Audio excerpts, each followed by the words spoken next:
खबर express news में आपका स्वागत है। दोस्तों, इस वक्त हम मौजूद है बैगिलो कंपनी के ऑफिस में। हमारे साथ मौजूद है नेहा जी। आइए जानते हैं कि आखिर में बैगिलो है क्या। खबर एक्सप्रेस न्यूज़ में आपका स्वागत है। मैडम, आपका इंट्रोडक्शन दीजिए। मेरा नाम नेहा चैटर्जी है और मैं बैगिलो कंपनी की फ़ाउंडर हूँ। बैगिलो इट्स ऑल अबाउट, आप बोल सकते हैं, bags. It's all about creative products, it's all about boxes. मेरी कुछ ऐसी सोच थी बैगिलो के बारे में कि मैं कुछ ऐसा एक कंपनी बनाऊँ, ऐसी एक प्रोडक्ट्स बनाऊँ जो एक ही जगह पे वन स्टॉप में सारी चीज़ें अवेलेबल हो।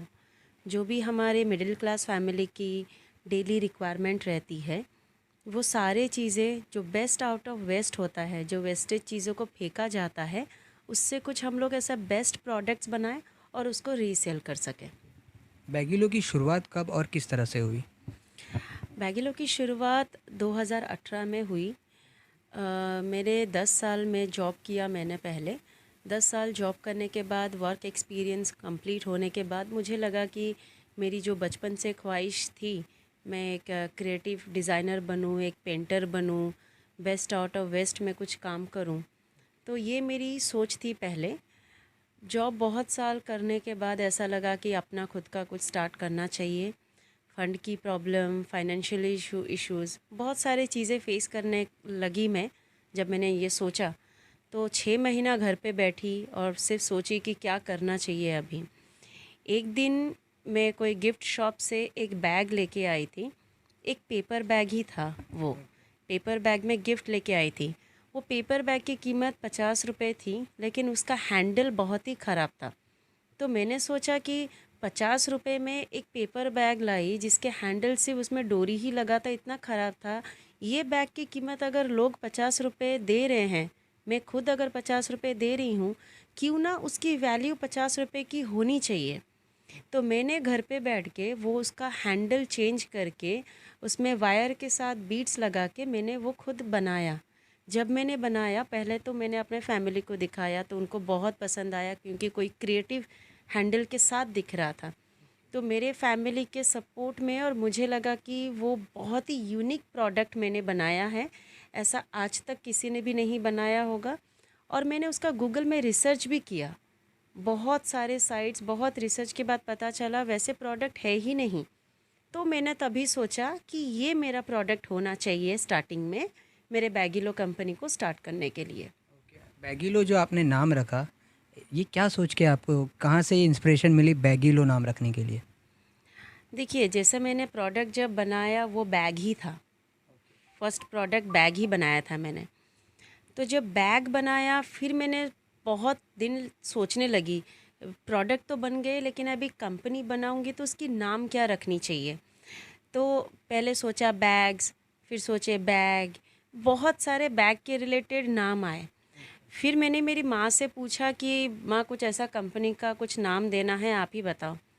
तो मेरी माँ बहुत हंस के मुझे बोली, क्या तू एक बैग ले लो, बैग ले लो, ऐसा कुछ एक नाम रख रही है, समझ में ही नहीं आ रहा है, जो भी रखना है रख ले। तो मजाक में ना उन्होंने मुझे कहा कि बैग ले लो, बैग ले लो।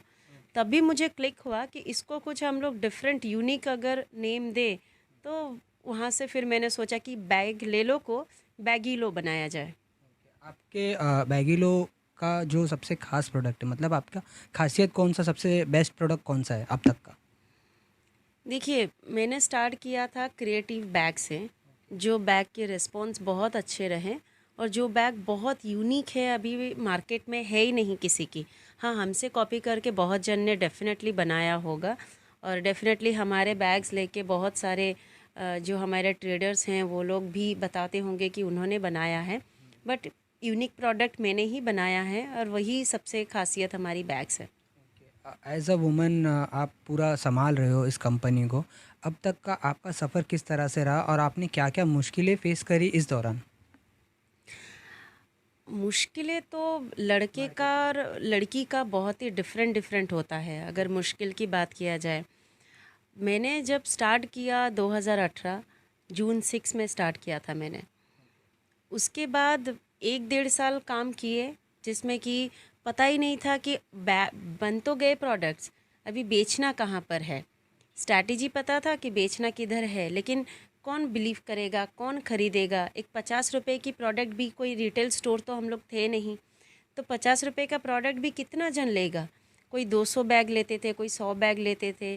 50 रुपए का नहीं, कोई 20-30 रुपए का भी हम लोग बैग बनाने लगे।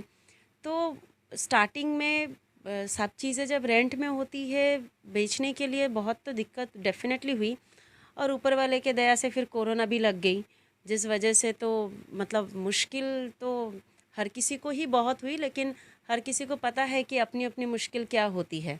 तो मुझे पता थी कि मेरी मुश्किल कितनी है, जैसे दुनिया को पता थी उनकी मुश्किल क्या है। हम तो मॉल के अंदर है ऑफिस, तो मॉल सबसे पहले ही बंद हुई और सबसे आखिर में ही खुली। तो 6-7 महीने तो हम लोग पूरे घर पे बैठे। 2019 और 20 हम तो सीधे घर पे ही थे, ना कुछ काम कर पा रहे थे, ना कोई हमको काम मिल रहा था, तो बहुत तकलीफ़ हुई। फिर होता है ना एकदम एक लाइफ की दूसरी शुरुआत, और दूसरी बार एक पुनर्जन्म लेने वाली एकदम बात हो गई कि फिर से स्क्रैच से नहीं, -0 से आपको स्टार्ट करनी है। तो जब मॉल खुले और हम लोग ऑफिस आए, पता ही नहीं था कि कहाँ से शुरुआत करें और कहाँ से एंड करें। कहीं पर पेमेंट पेंडिंग है, कहीं पर सामान वेस्ट हो गया है, आखिर में पेपर ही है, पेपर रह के मॉइस्चर लग जाती है, ख़राब हो जाती है। तो सारी चीज़ें समेट के काम करने के लिए बहुत दिक्कत फेस करना पड़ा।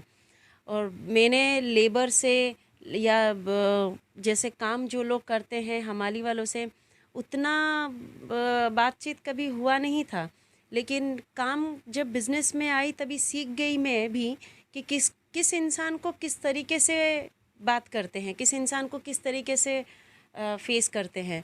उन लोगों ने भी सोचा कि लड़की है, कुछ लोगों ने सपोर्ट किए, कुछ लोगों ने नहीं किए, लेकिन मैं बहुत पॉजिटिव थी कि कुछ भी हो जाए, बिज़नेस तो बंद नहीं करना है, काम तो करना ही है। मेरे से जुड़े हुए जितने भी हमारे अदर मैन्युफैक्चरर्स थे, अदर लोग थे जिन लोगों के साथ हम लोग काम करते थे, सब किसी से मैंने सुना उन लोगों ने अपना बिज़नेस बंद किया। लेकिन मुझे भले मेरी ज्वेलरी तक बेचनी पड़ गई थी, लेकिन मैंने अपना बिज़नेस तो बंद नहीं किया।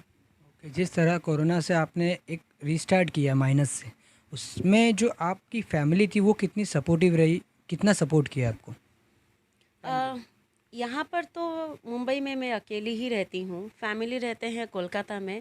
सपोर्ट फिज़िकली डेफिनेटली नहीं थी, लेकिन मेंटल सपोर्ट ज़रूर रहती थी कि कैसे अच्छा ही होगा, टेंशन मत लो, काम करो। मेंटल सपोर्ट हमेशा ही उन लोगों की रही है। जब जब पॉसिबल था तब तब मेरे साथ रहे और तब तब मुझे सपोर्ट किए। अब तक बैगिलो के कितने आउटलेट्स हैं पूरे मुंबई में? आउटलेट्स अभी तक हमने बनाए नहीं हैं, आगे फ्यूचर प्लानिंग किस तरह से? क्योंकि मुझे ज़रूरत नहीं पड़ी आउटलेट बनाने के बारे में, सच बताऊं। क्योंकि एक ही जगह से मेरा, हर किसी का जैसे काम करने का तरीका अलग है, तो मेरे काम करने का तरीका अलग है। मुझे 10 या 50 स्टाफ नहीं चाहिए था, मुझे कुछ लिमिटेड स्टाफ के अंदर हम लोग बहुत ज़्यादा काम कर सके, तो एक ही आउटलेट से उतना काम कर लेते हैं ऊपर वाले की दया से। जो महिलाएं घर बैठकर अपना खुद का बिजनेस स्टार्ट करना चाहती है, या कोई अपना बिजनेस में उनको किस तरह से आप एक प्रेरणा देना चाहोगे या कोई एक संदेश देना चाहोगे? देखिए, बिज़नेस तो बहुत बहुत बड़ा ही एक बात है। बिज़नेस वर्ड गलत होगा, लेकिन हाँ, अगर आप लोग बहुत टैलेंटेड हो, अगर आप सच में आपका टैलेंट चाहते हो लोगों के सामने दिखाने के लिए, और उतना ही स्ट्रॉन्ग अगर हो, तो ही आप कुछ काम कर सकते हो। बहुत इजी नहीं है, स्टार्ट तो हर कोई कर लेता है, लेकिन ज़िंदगी भर के लिए चलता रहता है ये चीज़, ख़त्म का कोई लिमिट नहीं है। Family issues, parents issues, husband नहीं छोड़ रहा है, भाई नहीं सपोर्ट कर रहा है, पैसे नहीं है, ऐसी चीज़ें आती ही रहेगी। लेकिन आप अपने अगर कुछ ये सोच के स्टार्ट किया है कि मेरे अंदर ये टैलेंट है और मुझे ये टैलेंट को दुनिया को दिखाना है, तो आप ज़रूर स्टार्ट करो। और बिज़नेस करने के लिए पैसे नहीं लगते। जो मैं सीखा है मैंने अपने आप में, बिज़नेस करने के लिए हिम्मत लगती है। अगर आप में हिम्मत है और अगर आपका टैलेंट अगर उतना ही बेहतरीन है। और आप अगर उतने ही स्मार्ट हो, स्मार्ट वर्कर भी हो, हार्ड वर्कर भी हो, दुनिया में जितने नेगेटिव लोग हैं उतने पॉजिटिव लोग भी हैं भाई। तो आपके टैलेंट को दुनिया ज़रूर उसको अप्रिशिएट भी करेगी और ख़रीदेगी भी। आप जितना घर से स्टार्ट करो, छोटे से स्टार्ट करो, घर से 10 प्रोडक्ट बना के 10 जन को बेचो, जो थोड़ी प्रॉफिट आएगी, फिर 10 प्रोडक्ट और बनाओ, ऐसे करके काम करो जिसमें पैसे नहीं लगेंगे। जिस तरह आपने बताया बताया था कि कुछ आपके स्टाफ जो है वर्क फ्रॉम होम भी कर रहे हो, उस बारे में थोड़ा बताइए, डिटेल्स दीजिए। जैसे मैंने आपको कहा कि मुझे ऑफ़िस में बहुत ज़्यादा स्टाफ की मुझे पसंद नहीं है, मुझे थोड़ा शांति से काम करना बहुत पसंद है। बहुत सारे ऐसे लेडीज़ हैं जो एनजीओ वाले हैं, जो गर्ल्स हमारे साथ काम करते हैं, क्योंकि मुझे हमेशा से ही था कि मुझे भी किसी ने जब सपोर्ट नहीं किया था, मैंने खुद जब अपने आप में जब स्टार्ट किया था, फैमिली की सपोर्ट तो ज़रूर रही, लेकिन दूसरों की जैसे सपोर्ट नहीं थी, मार्केट में जैसे सपोर्ट नहीं थी उनकी। ऐसा था उनको कि मैं कर नहीं पाऊँगी जो मैंने करके आज शायद से दिखाया है, अच्छा ही दिखाया है। तो मैंने हमेशा ये सोचा कि उन लड़कियों को मैं काम दूं जो लड़कियां बहुत टैलेंटेड है, उनको काम नहीं मिल रहा है। सिर्फ अगर आप जेन्युइन हो, टैलेंटेड हो, तो मेरे पास ऑल द टाइम वेलकम हो। मैं हर किसी को उतना ही हौसला देती हूँ, हर किसी को उतना ही मैं अप्रिशिएट करती हूँ उनके काम की। तो मेरे पास ऐसे 2-3 एनजीओज़ हैं, जो एनजीओ के जितने सारे लड़की हैं, सिंगल वुमेन है, डिवोर्सी हैं, हाउसवाइफ है, वो लोग काम करते हैं, अपने घर से करते हैं। गोवंडी में हैं वो लोग करते हैं, मलाड में है हमारे करते हैं, जोगेश्वरी में करते हैं। तो ऐसे बहुत सारे लेडीज़ हमसे काम लेके जाते हैं और अपने अपने घर पे करके मुझे आके देते हैं।